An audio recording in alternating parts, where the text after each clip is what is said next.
Well, hello, and welcome again to the 2012fat.com. I will be your host for this evening, and my name is Charlie Bluehawk. Last night we talked about when God tells you to kill.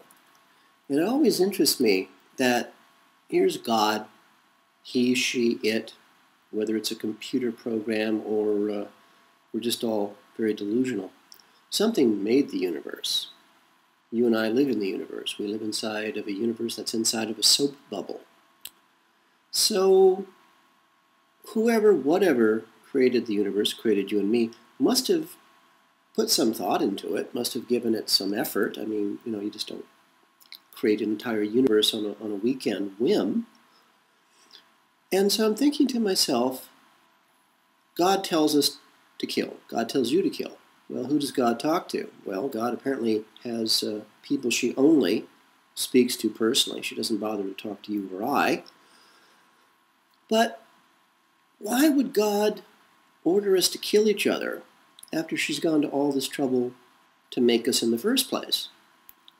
And if God made us in her image, we're her children. I mean, what mother orders her children to kill one another? I mean, outside of a Shakespeare play. And as human beings, if God ordered us to kill each other, again, the first question that comes to mind is, can't God do her own killing? What does she need us to do this for? So my thing is, whenever you're commanded by your God, or through her, local representatives, your rabbi, your priest, your governor, your prime minister, your president, your king, and they say that God told me to tell you to go kill people on the other side of the world. I'm not sure. I'd actually personally would like confirmation to that, since God is speaking to you, Mr. President, Barry Soetoro. Do you suppose, you could set up a three-way phone conference? I'd like to have God on the phone. I'd really like God to tell me personally that she wants me to go and kill her other children on the other side of the world. So if it wouldn't be too much trouble, I'd like to get direct confirmation that God wants me to kill people for you. And again, it gets back to the fact that if God exists, she must be fairly advanced. I mean, compared to you and I. So imagine that it's like we've talked about before, it really gets down to vibration, sound. And the fact that you and I live in 10 different dimensions at exactly the same time, in exactly the same space. And how is that possible? Because the atoms in our bodies, in each of these different dimensions, vibrate at a different frequency and therefore take up space differently. It's like you're in the car, you turn on the car radio, you're at 101.1 on your FM radio dial and you want to listen to country western. Then you get the urge for classical rock. You go back to your radio and you adjust it to 101.2 on your FM radio dial. And now you're listening to classic rock. Both of those pieces of music, if you were, exist in the same time in exactly the same space. But because the waves of energy that carry that through space are vibrating at a different rate, they can exist quite comfortably in the same time in exactly the same space. And again, this sounds like it took some effort to design a universe, and then design a universe with 10 different versions of you and me, walking and talking and drinking coffee. So she must be pretty good at what she does. I mean, you and I can create life. All we need is some sterile water, a jar, a 9-volt square battery, some copper wire, some burnt grass clippings from the front lawn, and 24 hours. You add the carbon, which is just burnt grass clippings, into the sterile water. There's no life because it's all sterile and burnt. But you put electrical charge to that for, say, 20 minutes, an hour, and then put that little jar of water into a dark closet somewhere, and overnight, look at it under the microscope. You got life. So creating life isn't really that hard, but still someone must have done it. because someone built the soap bubble that we're inside of, where all of this is churning around. And I finally found last night where I had heard about the experiment where a scientist, I can't remember, he's an electrical engineer, but he studies cosmology. And I don't understand the scientific terms, but cosmology is the electrical version of the universe. And they were chatting about how Einstein himself was not happy with his own theories about how the universe worked. Excuse me. And yet Einstein's followers ignore the parts where Einstein says, I'm not satisfied with my own theory about how the universe works, and ignore it completely, because it turns out that Einstein completely ignored electricity in all of his studies. And it's quite interesting. But one fellow, an electrical engineer, programmed a computer to simulate, again, a vacuum filled with carbon, filled with some water, and gave it an electrical charge. And it turns out it wasn't a physical model he built, it was actually a model he built inside of a computer program. And all by itself, this computer program created a galaxy. This is what the shape of the universe would be if it were electrical. And it is. So again, God tells you to kill.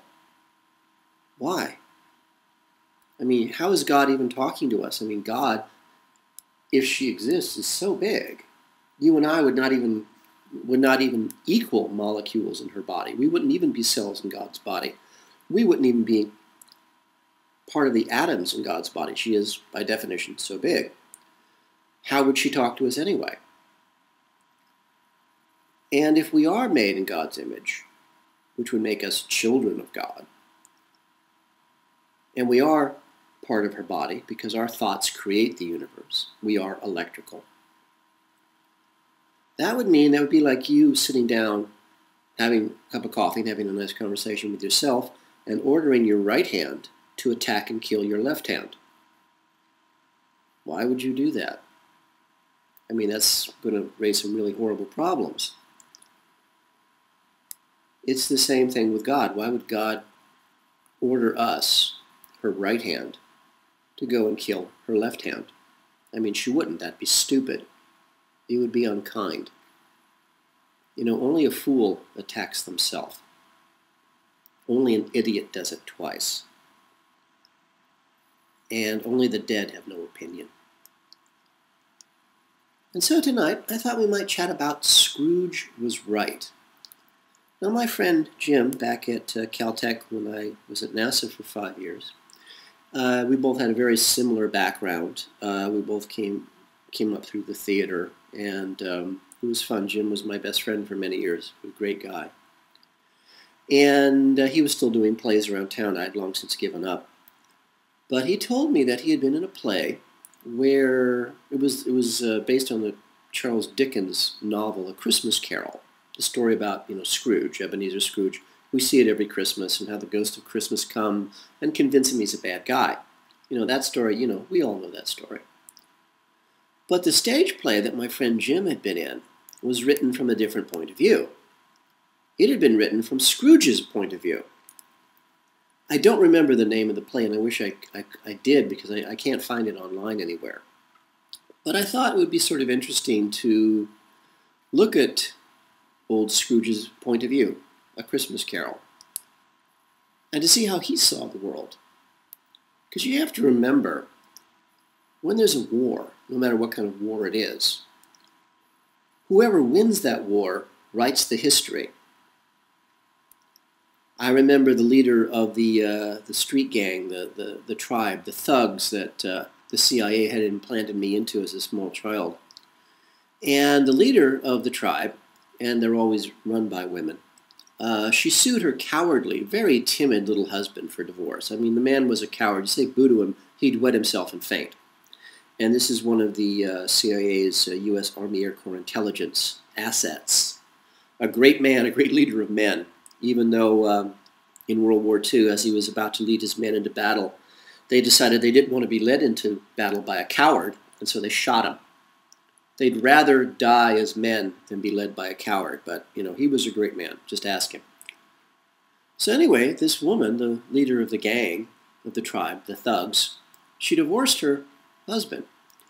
And her claim in court was that he beat her. This weak, cowardly little man who's like 6.5 feet tall and maybe weighed 300 pounds. I don't know. He beat her. She then ordered other members of her tribe, all the females, to go into court and support her story. You can't let the males into court because they were just frankly too stupid. And so by lying, she got what she wanted. So she won. I don't know what she won. I have no idea. But it doesn't matter because it was a war. She won, which means that her version of history is now public record. It means her lie is now the official history of their little tribe. So again, when you win a war, remember that you have the right to tell any lie you want. And our masters know this. They've been using this concept against us very effectively for thousands of years. But lies built on more lies have to be supported by even more lies, and the truth is lost forever, and you'll never find it, and you'll never solve the original problem, which was like minuscule. And again, a wonderful educational place for me was New Zealand. I learned things in New Zealand that I just honestly didn't believe possible. For the last 40 years, for example, the New Zealanders have been lying about everything in their lives. Their personal lives, their business lives, everything. No lie is too small for a New Zealander to tell. And I'm not condemning them. I'm not criticizing them. I'm simply telling you what's true because I saw it with my own eyes. And I talked to New Zealanders who had committed the horrific, unpardonable offense of leaving their country, going overseas, learning to be really good at their professions, coming back to their own country, and being treated like foreigners and having exactly the same experiences the rest of us foreigners had. So this is not simply my observation. This is the observation of literally hundreds of people I talked to. But New Zealand is based on lies. But when you lie as a culture, you've basically buried parts of your civilization so deep that they're worthless. Parts of your culture are dead. You've killed them. Entire sections of your entire system of life are gone. You've deliberately killed them by lying and lying and lying, and the more lies you tell, you'll never find the truth. But the thing is, these parts of their culture that are effectively dead are still walking around. They walk, they talk, but they are effectively dead. It's what we talked about before, the zombie effect. You and I think something's alive if it can walk and talk. But the truth is it's dead inside. Now, we see that in the United States today. The U.S. government is dead. It's a zombie. It walks and it talks and is completely supported by all of the lies that killed it. All those beautiful lies that we, you and I, have selected to believe because we just can't deal with the ugly truth. We just can't face it. And since, you need black magic to make a zombie walk, strangely enough, they worship Satan. Doesn't matter if you believe Satan exists. It doesn't matter if you believe God exists. Our masters believe it. And their entire world is based on this belief. The problem is, like all undead creatures, the thing that is the United States, the zombie, it's falling to pieces. Pieces of its zombie body are just falling off. Pieces of flesh and teeth and bone and skin that haven't known the truth in decades, haven't seen the light of day in centuries or maybe millennia, are rotting. And like all dead things, walking or not walking, it's rotting. And it's rotting to pieces from the inside. So the question is, what's the thing inside of the zombie that animates a walking corpse? Well, the ugly truth that makes the dead walk and talk and rape and steal is the fact that our masters, again, worship Satan. Now the problem is the zombie body continues to rot in front of our eyes, and eventually we're just not going to be able to look away anymore and pretend it's not there. Eventually the rational mind is going to override the emotional mind and say, oh my God, it's a zombie. The problem is our masters are inside of this corpse that's walking around. And very soon they're not going to have any place to hide. And please, at that point, do not think that we've won the battle. The masters and their servants, again, they worship Satan. They worship the devil. Doesn't matter whether the devil actually is real or not. That's all we have to worry about is they believe it. The problem is once our masters, these people, I find it hard to call them people, but they're people. They just think so differently than you and I that we could never have a meeting of the minds of any kind. Our masters, the mandarins who serve them, the servants who serve the mandarins, and the slaves who serve the servants, we will see them for the first time in their true form. The gibbering madness I saw in New Zealand is the true face of our masters. And I know, again, from personal experience and over and over and over again, gibbering madness comes from an unreasoning fear of the truth. And rather just face the truth, they'll destroy themselves, they'll destroy us, they'll destroy everything, rather than face the truth. Gibbering madness. Our masters and their servants will be even more dangerous after they fall out of the corpse of the zombie walking around than they are now. But what about old Scrooge? I mean, how did he see the world? I thought about this, and I'm wondering if, since, the victors write the histories, if Scrooge was a little different than we've been led to believe. And just bear with me for a second. What if, for the sake of argument, Scrooge was just a really nice, normal, average guy? And the only difference between Scrooge, we'll call him old Scrooge because we all remember him as being like 1,000 years old.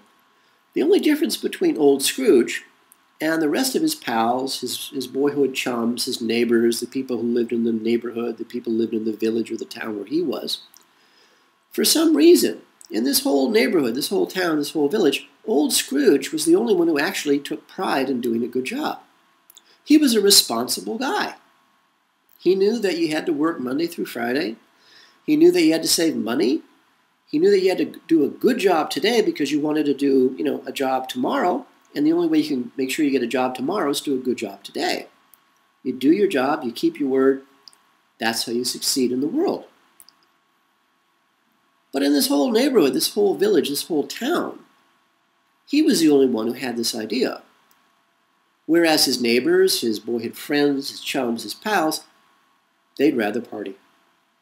They'd rather drink beer, do drugs, chase girls. Chasing girls is a good thing. But come Monday morning, when they should have been clean and sober and ready to do their jobs, they were too tired. They were too hungover. They couldn't even do their jobs. They had jobs, but they couldn't do them. And so strangely enough, much to their surprise, after a while, they got behind on their bills because they couldn't get their job done, so they lost their job. And never once did any of them think, well, if I stop drinking, if I stop doing drugs, and I stop chasing girls, at least long enough to be sober on Monday morning, and if, to do their jobs properly, they'd keep their jobs. They'd get paid. They'd have another job tomorrow. And then they could pay their own bills and maybe, build a little future for themselves. And this is how old Scrooge stood out from the rest of his town, his village. He didn't drink. He didn't do drugs. And, he liked girls. But he knew there was a time and a place for everything. He knew that without money, you really couldn't have girls, at least not girls of quality. And, he took pride in the fact that he did a good job. So while his neighbors, his boyhood pals were out partying their brains out, he was doing his job. And he was doing a good job. He took pride in his work. Because one of the things that old Scrooge knew was that just outside of town, just outside of the village, in the neighborhood next door, there were bulldozers waiting. Old Scrooge knew that the government was corrupt. And, sitting at home watching the ball game with your girls left the job of government to people who were not good. left the job of government to people who only cared about money and power. And if you didn't have money, you didn't have power. If you didn't have power, you were not a master. You were a victim. So old Scrooge knows this, works hard, make sure he doesn't become a victim, tries to convince his friends, his neighbors, his relatives that, instead of drugging yourself out of your mind, you might actually want to put some money aside and, pay attention to what's going on around you, particularly the government. Old Scrooge, he had his eye on the government and the power behind it. And he knew that if they all stood together in his little village, his little neighborhood, his little town, he knew if they stood together, they could fight off any bad guys, especially the ones with the bulldozers. They were standing ready just outside to turn their little town, their little neighborhood, their little village into a parking lot. But it was so simple to understand. It was so simple to see. And it was so simple to prevent. Scrooge knew that if they worked together, worked hard, built up a bankroll of their own, stood together as one people, work hard, keep your word, do a good job, they stood together, they were untouchable. Old Scrooge knew this. But then, nobody else seemed to or care. Finally, his friends, who were falling way behind on their bills because they couldn't keep a job, because they were lazy and drunk and hungover and too busy chasing girls and watching the game, and eventually their reputations got so bad they couldn't actually get jobs. Maybe they could occasionally dig a ditch or cut down a tree, but that's all they were good for because nobody really believed they would actually be dependable or do their job, and of course that was true. So his friends began to notice that old Scrooge always had money. Always had a couple of coins in his pocket, whereas they always seemed to be broke. And of course they resented the fact that old Scrooge had money and they were broke. And they never did put the ideas together that old Scrooge was making money because he worked for a living, took pride in his work, cared about doing a good job, and people trusted him and hired him over and over again, knowing that the job would be done well. And they were happy to pay him for that, because everybody else in town was too busy drinking, doing drugs, chasing girls, watching the game. And they never did a good job. But his friends resented the fact that he was with cash and they were not. They were too busy. They were drunk. They were drugged. They partied. And they never did a good job. And again, after a while, your reputation catches up with you and nobody's going to hire you. So, here's old Scrooge, only guy in town who actually works for a living. Everybody else is drunken or drugged or out partying. What are they going to do? Well, these drunks, these drug addicts, these guys chasing girls, again, not a bad thing, and who, more interested in the game than who the governor of the state is, who turns out that he's a partier and a girl chaser and a drug addict too, instead of actually thinking, wow, maybe I should sober up and do a job and get a good reputation so I always have work. No, they couldn't go that far. Instead, they go to visit their old pal, their dear friend, their buddy, Scrooge, and they beg him for a loan. Now, old Scrooge, it's still at this point, he's a young man. Now, he has plans of his own for his own life. He actually has a girl that he loves. And she seems to love him. And he's working very, very hard. He knows that with money in his pocket, he can have a home, food on the table, clothes for himself and his woman. They could have a really good life. But his childhood friends are there. And then his neighbors are there. And then complete strangers are there, coming to borrow, to beg him to loan them money. Because frankly, they're too lazy, they're too drunk, they're too stupid, they're druggies, they're partiers. They can't even bother to show up for work when they have a job. Now, old Scrooge, again, he's still a young guy. He wants to be a nice guy. And so the first thing he says is, look, he begs his friends, stop drinking, stop partying, stop chasing girls, at least long enough until you sober up, can get a job, prove you can do a good job so you can have a job tomorrow. And pay real close attention to what the government's doing because they're out to get us. Really bad people are in government. You need to know all of these things. And the only way you'll know it is if you're sober and well rested. Scrooge knew these were important things. But his friends, quote unquote, wouldn't listen. They needed money now, they needed to party. And to actually work for a living, like Scrooge did, was out of the question. The beautiful lie was much more interesting to his friends than the ugly truth. So here he is. Here's Scrooge. He's a nice guy. He's a young guy. He's backed into a corner. His friends need money. So finally, against his better judgment, he loans them money. But he does it at an interest rate so high that he's hoping they'll just refuse. He's hoping they'll say, no, I won't. Never mind, I'll go get a job. He didn't want to loan them money. He wanted to show them that hard work was all they really needed. And frankly, working, 9 to 5, Monday through Friday, isn't that hard. Leaves you a lot of time for partying and girls and drugs. That's great. Nobody listened. And so, backed into a corner, trying to be a good guy, old Scrooge loans his friends money. Next thing he knows, he's loaning his neighbors money. Next thing he knows, he's loaning complete strangers money. And he keeps thinking, well, I'll charge really high interest rates. Maybe they'll say, no, that's ridiculous. But they never say no. And old Scrooge knew in his heart that they could never repay their debt because they were too busy partying and drinking and drugging and singing and dancing in the streets all day. And of course, and he was not surprised. He was heartbroken, but he wasn't surprised.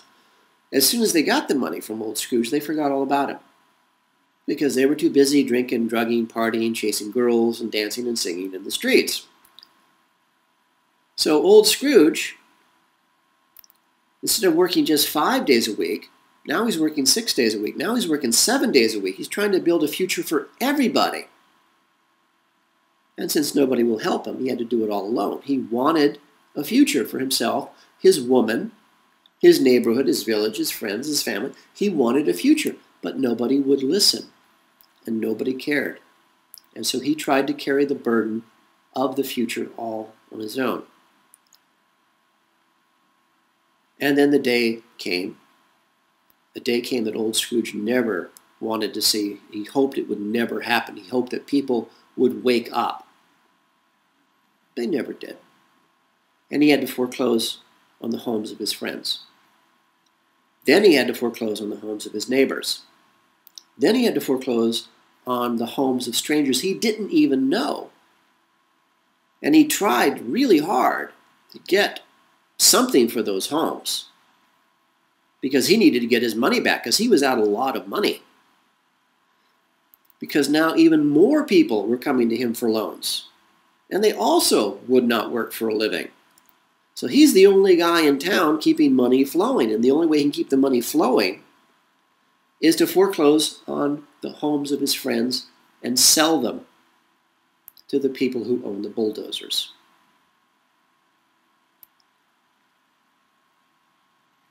Nobody noticed this but old Scrooge. They were too busy doing drugs, drinking, chasing girls, watching the game, singing and dancing in the streets. And so here's old Scrooge, still a young man but aging rapidly, absolutely heartbroken that he has to turn entire families out into the street or risk losing his own home, risk losing his own future, risk losing his entire neighborhood, his entire village to the people with the bulldozers. And he had faith, old Scrooge. He had faith that the people would stop drinking and dancing and singing happy songs in the streets, that they would sober up, they would see the world the way it really was, they would see the bulldozers, because the bulldozers are parked right outside. Old Scrooge had faith, he had hope, the two greatest enemies of the human race, faith and hope. Because the bulldozers were not hiding. They were there in plain sight. And now their engines were running. They were heated up. They were ready to move. They were just waiting. And only old Scrooge saw this. And he was aging rapidly. Everybody else too busy partying, chasing girls, drinking, too drugged out of their minds to even bother to notice.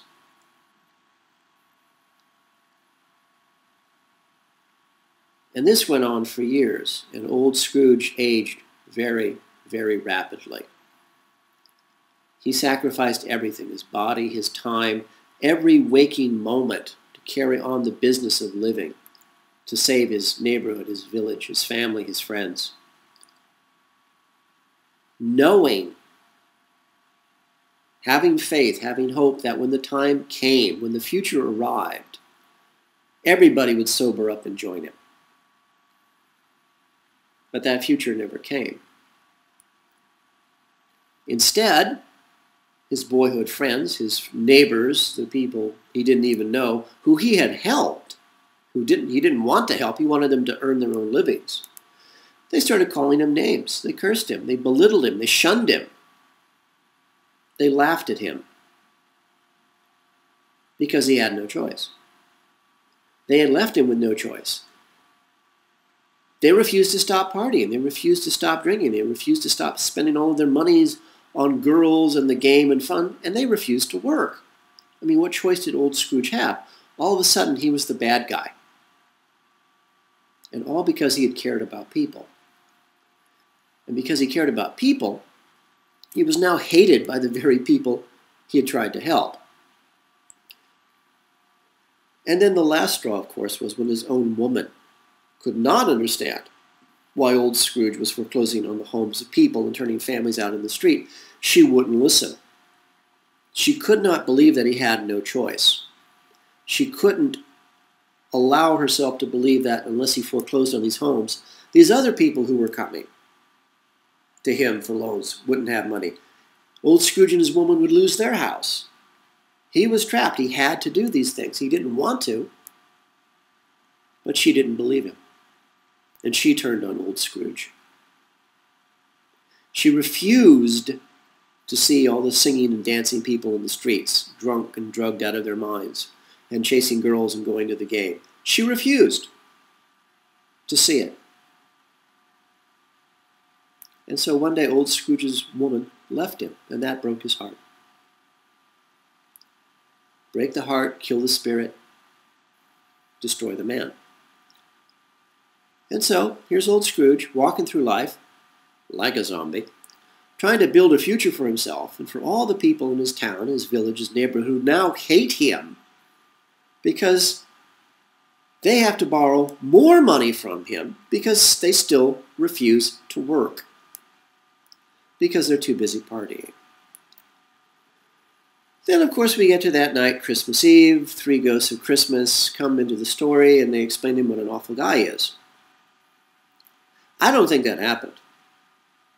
I think old Scrooge, I think his heart broken, his spirit broken, his soul destroyed, because everyone that he ever cared about, ever loved, had turned on him. I think he finally just lost his mind. I think his mind snapped. I think he woke up Christmas morning alone again, as he'd been alone for decades. He was alone because he worked for a living, while the people who refused to work were too busy partying. I think old Scrooge's mind snapped. I think he went out into town and started singing and dancing through the streets. I think he threw all of his money away on the useless, the drunken, the stupid, selfish people of his town. And now that he was just throwing away his money on them, of course, now they love him. And of course, drunks love company. So old Scrooge learned to drink, to do drugs, to chase girls, to go to the game, and to sing and dance in the streets, and not worry about anything else. And that's where the story normally ends. Old Scrooge carrying Tiny Tim on his shoulders, who was actually a crack addict. The story didn't end there. Very soon, because old Scrooge no longer bothered to work for a living, because old Scrooge decided, well, if you can't beat him, join him.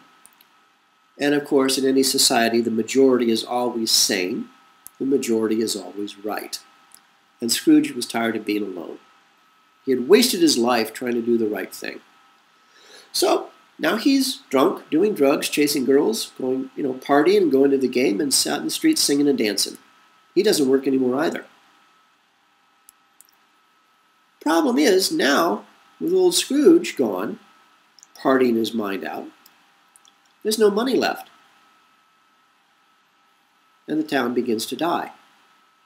The neighborhood, the village, the little town they're in decays. The power is shut down. No one's paying their bills because there's no money. All the sewers backed up because there's nobody to clean them.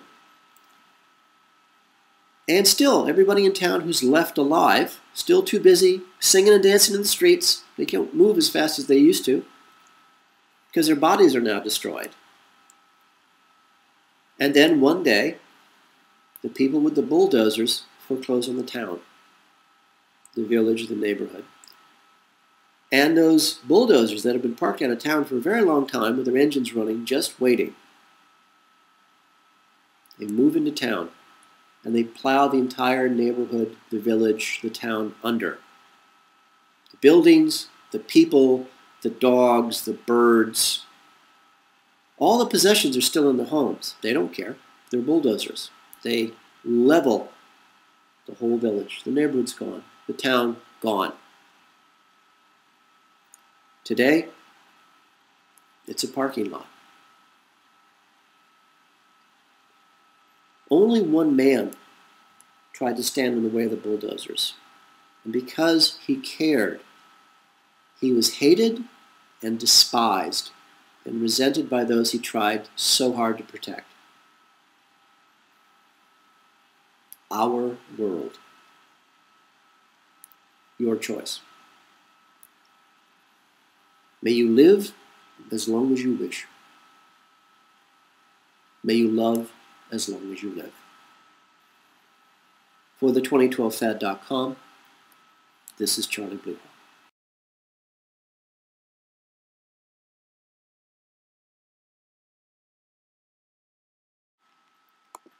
The 2012 Fad is brought to you by Coffee and Blood, Love Letters Between the Dead, a series of 5 erotica horror novels about a fallen angel finding his way back to regain his own soul, and how the CIA war against the human race, their black magic, captures and traps him in the body of a mind-controlled slave designed to hunt down and to kill their god, their Satan.